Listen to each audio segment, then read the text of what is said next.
नमस्कार मित्रों, आरवीआईएस PCS classes में आप सभी का स्वागत है। बहुत ही महत्वपूर्ण प्रश्न इतिहास के जो कि बहुत सी परीक्षाओं में पूछे गए हैं, जिसमें पीसीएस परीक्षा, आईएएस परीक्षा, अन्य परीक्षाएं भी हैं। सभी परीक्षाओं के लिए महत्वपूर्ण यह वीडियो है। किस गवर्नर जनरल के समय भारतीय भाषा प्रेस अधिनियम समाप्त किया गया? देखिए, समाप्त किया गया पूछा गया है। तो लॉर्ड रिपन के समय 1882 में देसी भाषा प्रेस अधिनियम को रद्द कर दिया गया। यह भारतीय भाषा प्रेस अधिनियम ये लॉर्ड लिटन के समय प्रवर्तन हुआ था, मतलब लागू किया गया था। लॉर्ड लिटन 1878 में, 1882 में रिपन के समय समाप्त कर दिया गया। ए ऑप्शन आपका सही है। प्रश्न इंपॉर्टेंट है। पत्रकार के कर्तव्य का निर्वहन करते हुए जेल जाने वाले प्रथम भारतीय बाल गंगाधर तिलक थे। बाल गंगाधर तिलक पत्रकारिता के रूप में विख्यात थे और जेल गए थे। 1882 में इनको 4 महीने का कारावास दिया गया था। ठीक है, क्योंकि उन्होंने अंग्रेजों द्वारा कोल्हापुर के महाराजा के प्रति धृष्टता करने पर कड़े शब्दों में निंदा की थी।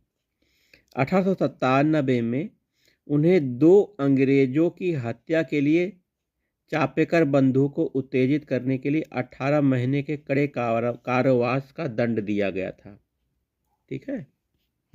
प्रश्न है, फारसी साप्ताहिक मिरातुल अखबार को प्रकाशित किसने किया था? राजा राममोहन राय ने ये फारसी साप्ताहिक पत्रिका मिरातुल अखबार को प्रकाशित किया था, याद रखिएगा।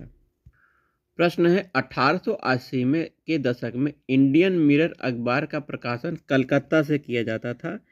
इंडियन मिरर अखबार का प्रकाशन 1861 में डी.एन. टेगोर, देवेंद्र नाथ टैगोर, मनमोहन घोष को है। केशव चंद्र सेन तथा नरेंद्र नाथ सेन भी इसके संपादकीय विभाग में थे। तो कलकत्ता में इंडियन मिरर चलता था, प्रकाशन होता था। अमृत बाजार पत्रिका की स्थापना, मतलब ये पत्रिका है, इसकी स्थापना शिशिर कुमार घोष द्वारा की गई थी। डी ऑप्शन आपका सही है, शिशिर कुमार घोष। बहुत ही महत्वपूर्ण प्रश्न है। महाराष्ट्र में विधवा पुनर्विवाह हेतु अभियान का नेतृत्व किसने किया था? विष्णु परशुराम पंडित ने किया था। महाराष्ट्र में विधवा पुनर्विवाह हेतु प्रथम अभियान का नेतृत्व विष्णु परशुराम पंडित जी ने किया था। उन्होंने 1850 में विडो रीमेरिज सोसाइटी की स्थापना की थी। साथ ही विधवा पुनर्विवाह आंदोलन भी चलाया था। बी.एम. मालाबारी ने बाल विवाह प्रथा को वैधानिक रूप से समाप्त करने के लिए प्रयास किया था। प्रश्न है, the age of consent act किस वर्ष पारित हुआ था? 1891 में एज ऑफ कंसेंट एक्ट, ये इसे कहते हैं सम्मति आयु अधिनियम, जो कि 1891 में लागू हुआ था, ये पारित हुआ था। ठीक है, और इसको पारित करने का श्रेय पारसी समाज सुधारक Bahram G M Malabari, BM. Malabari नाम से प्रसिद्ध है, इनको दिया जाता है। ठीक है, बी.एम. मालाबारी। इंपॉर्टेंट है, 1843 के एक्ट 5 ने किस बात को गैर कानूनी बना दिया? भारत में दास प्रथा समाप्त हो गई थी 1843 के एक्ट 5 से। कानून द्वारा दास प्रथा भारत से खत्म कर दी गई थी। एलनबरो के शासनकाल में ये सब हुआ था। लॉर्ड एलनबरो, याद रखिएगा। डी ऑप्शन आपका सही है। ये देखिए, बाल विवाह को खत्म करने के लिए प्रश्न आया है। निम्नलिखित में से किसने 1872 में नेटिव मैरिज एक्ट को पारित कराने में महत्वपूर्ण भूमिका निभाई थी? केशव चंद्र सेन ने 1872 में नेटिव मैरिज एक्ट को पारित कराने में महत्वपूर्ण भूमिका निभाई थी। आइए व्याख्या देख लेते हैं। केशव चंद्र सेन ने 1872 में नेटिव मैरिज एक्ट को पारित कराने में महत्वपूर्ण भूमिका निभाई। इस एक्ट में लड़कियों के लिए विवाह की न्यूनतम आयु 14 साल, लड़कों के लिए न्यूनतम आयु 18 साल निर्धारित की गई थी। 14 और 18 रेशियो, याद रखिएगा। इसे ब्रह्म विवाह अधिनियम भी कहते हैं। नेटिव मैरिज एक्ट पढ़ लिया आप। शारदा एक्ट किससे संबंधित? शारदा एक्ट भी बाल विवाह को समाप्त करने से संबंधित है। ये 1929-30 का एक्ट है, बाल विवाह प्रतिबंध से संबंधित है। शारदा, देखिए यहाँ मिलान करने आया है। ये देखिए, प्रार्थना सभा की स्थापना महादेव गोविंद रानडे ने की थी, प्रार्थना समाज। ब्रह्म समाज की स्थापना राजा राममोहन राय ने की थी। आर्य समाज दयानंद सरस्वती जी का नाम आता है। रामकृष्ण मिशन स्वामी विवेकानंद जी से संबंधित है। ठीक है, आइए मिलान हो गया। अगले प्रश्न पर हम लोग चलते हैं। देखिए यहाँ पर कौन सा सुमेलित नहीं हमें बताना है।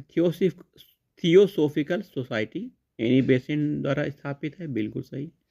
रामकृष्ण मिशन रामकृष्ण परमहंस के शिष्य स्वामी विवेकानंद जी द्वारा है, ना कि रामकृष्ण परमहंस के द्वारा। तो यही आंसर आपका सही है, जो कि गलत है। ब्रह्म समाज राजा राममोहन राय, आर्य समाज दयानंद सरस्वती, जो कि सुमेलित है। भारतीय राष्ट्रीय कांग्रेस की स्थापना हम सब जानते हैं 1885 में बम्बई में की गई थी। तो भारतीय राष्ट्रीय कांग्रेस का 1885 में महासचिव कौन था? Elon Octavian Hume, A.O. Hume कहा जाता है, महासचिव थे, जिसे सचिव भी कहा जाता है, याद रखिएगा। प्रश्न है, भारतीय राष्ट्रीय कांग्रेस के प्रथम अधिवेशन जो कि 1825 में हुआ था, कितने प्रतिनिधियों ने भाग लिया? 72 प्रतिनिधियों ने भारतीय राष्ट्रीय कांग्रेस के प्रथम अधिवेशन में भाग लिया था। प्रश्न इंपॉर्टेंट है, निम्नलिखित में कौन भारतीय राष्ट्रीय कांग्रेस की स्थापना अधिवेशन में उपस्थित नहीं था? दादा भाई नौरोजी थे, रानडे जी थे, सुब्रमण्यम अय्यर थे, सुरेंद्रनाथ बनर्जी नहीं थे। यही आंसर आपका सही है। भारतीय राष्ट्रीय कांग्रेस के दूसरे अधिवेशन की अध्यक्षता दादा भाई नौरोजी द्वारा की गई थी। भारतीय राष्ट्रीय कांग्रेस का जो दूसरा अधिवेशन 1886 में होता है, 85 में भारतीय राष्ट्रीय कांग्रेस की स्थापना होती है, और दूसरा अधिवेशन होता है कलकत्ता में। याद रखिएगा, दादा भाई नौरोजी दूसरे अधिवेशन जो कि कलकत्ता अधिवेशन में होता है, उसकी अध्यक्षता करते हैं। बहुत महत्वपूर्ण प्रश्न पूछा जाता है, भारतीय राष्ट्रीय कांग्रेस का प्रथम निर्वाचित यूरोपीय अध्यक्ष कौन था? जॉर्ज यूले, जॉर्ज यूल भी कहा जाता है। जॉर्ज यूले 1909 में इलाहाबाद अधिवेशन, शायद सॉरी देख लीजिएगा, हाँ नहीं, चतुर्थ अधिवेशन 1888 में अध्यक्षता करते हैं भारतीय राष्ट्रीय कांग्रेस के जॉर्ज यूल। ठीक है, 1888 में चतुर्थ अधिवेशन की अध्यक्षता जॉर्ज यूल, जो कि यूरोपीय निर्वाचित थे प्रथम। यह प्रश्न भी बहुत महत्वपूर्ण है, भारतीय राष्ट्रीय कांग्रेस का पहला मुस्लिम अध्यक्ष कौन था? बदरुद्दीन तैयब जी। बदरुद्दीन तैयब जी पहले मुस्लिम अध्यक्ष थे। 87 में मद्रास अधिवेशन होता है, 1887 में। ठीक है, वहीं पर पहले मुस्लिम अध्यक्ष बनाए जाते हैं बदरुद्दीन तैयब जी। निम्नलिखित में से किसने मित्र मेला संघ को शुरू किया था? विनायक दामोदर सावरकर जी द्वारा मित्र मेला संघ को शुरू किया गया था, याद रखिएगा। महत्वपूर्ण प्रश्न है, मुस्लिम लीग के संस्थापक कौन थे? नवाब सलीमुल्लाह संस्थापक थे मुस्लिम लीग के। 1906 में मुस्लिम लीग की स्थापना ढाका में होती है, 6 और ढाका, याद रखिएगा। मुस्लिम लीग का प्रथम अध्यक्ष आगा खां थे। स्थापना की जाती है नवाब सलीमुल्लाह जी द्वारा, और प्रथम अध्यक्ष होते हैं मुस्लिम लीग के आगा खां, याद रखिएगा। प्रश्न इंपॉर्टेंट है, तिलक जी द्वारा और एनी बेसेंट जी द्वारा बनाए गए होम रूल लीगों को एक में मिला दिया गया था। 1916 में दोनों होम रूल लीग बने थे 1916 में, और 1918 में दोनों होम रूल लीग को एक साथ एक कर दिया गया था, मिला दिया गया था। बी आंसर आपका सही है। प्रश्न इंपॉर्टेंट है, वह प्रदेश कौन सा है जहां बाबा रामचंद्र ने किसानों को संगठित किया था? अवध क्षेत्र में बाबा रामचंद्र जी ने किसानों को संगठित किया था। एका आंदोलन अवध क्षेत्र में ही तो चलाया गया था। देखिए, आईएएस का प्रश्न बहुत ही इंपॉर्टेंट है, निम्नलिखित में से कौन फरवरी 1918 में स्थापित यूपी किसान सभा की स्थापना से संबंध नहीं था? यूपी किसान सभा से संबंध नहीं था पूछा गया है, तो इंद्र नारायण द्विवेदी जी थे, गौरी शंकर मिश्रा थे, मदन मोहन मालवीय थे, जवाहरलाल नेहरू नहीं थे। यही आंसर आपका सही है। अब एक और प्रश्न आपके सामने जो कि बहुत इंपॉर्टेंट है, 1930 के दशक में किसान सभा आंदोलन से सक्रिय रूप से कौन जुड़ा था? स्वामी सहजानंद जी। ये 1930 के दशक में किसान सभा आंदोलन से जुड़े थे। सहजानंद जी का नाम याद रख लीजिएगा। बहुत महत्वपूर्ण प्रश्न है, वह कौन जगह है जहां अखिल भारतीय किसान सभा का पहला अधिवेशन होता है? लखनऊ में अखिल भारतीय किसान सभा का पहला अधिवेशन होता है, याद रखिएगा।